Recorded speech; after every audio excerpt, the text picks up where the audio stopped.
what does today look like for you? Glad to be here. Today is, well, last week they had the 20% outdoor seating, and we definitely were happy, very optimistic about the outcome. And Friday they announced about 50% of the indoor seating with some restriction. And same thing, we're very optimistic. Yet, the challenge is bigger than just how much seating you're allowed to open. The challenge is more about how do you have staff to actually be able to work, or is there any traffic that come into the city, especially in a city like Charleston that lives on tourists. The hotels are empty, most of them are closed, the airline not flying in. So we have a bigger issue than just what's allowed to open, and how much to open.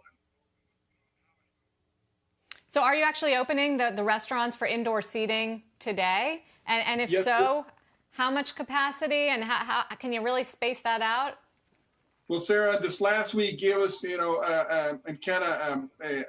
a way to look at things and how we're going to be able to, stay in the guidelines with the, social distancing, 6 to 8 feet, per tables.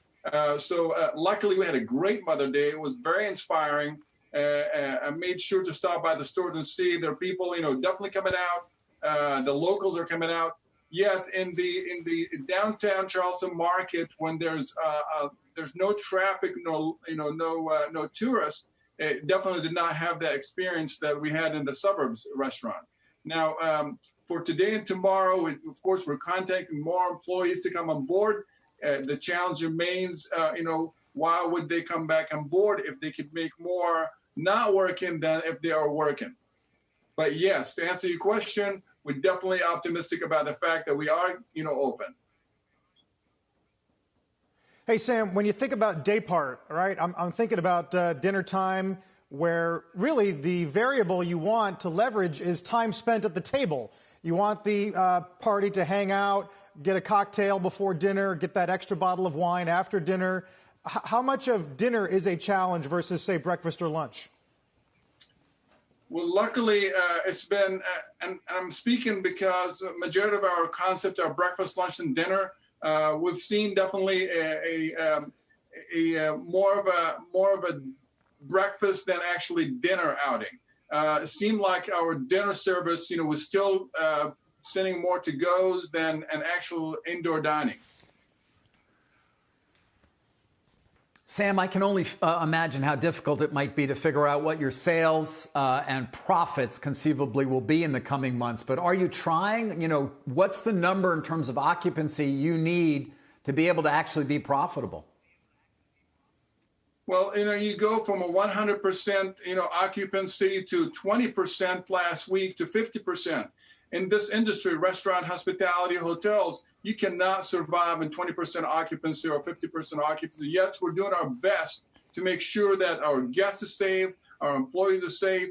I don't foresee profitability right now. I'm hoping, we're really looking forward to bring all the staff back, onto the restaurants. Yet this is the bigger challenge than actually, the occupancy. The challenge we have is will the employee come back to work?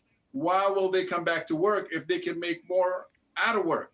Yet, as far as the business, we did really good yesterday. Was really surprised to see that we did have, a lot of wait in some of the restaurants with a very minimal staff.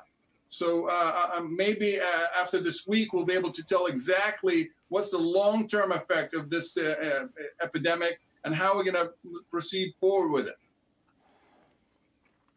Do you think, Sam, South Carolina's prepared? Are they issuing enough testing? Do people feel safe? Do they want to come back out and eat at restaurants? I don't think they're really prepared. I know they have opened some sites. Luckily, I could speak in behalf of our staff and company. We have no one has affected by the virus. And no one I know from other restaurant companies that were affected as well. So I'm hoping that, it will, with the time going, be able to maybe, people will come down here and just hopefully be able to get back business to normal.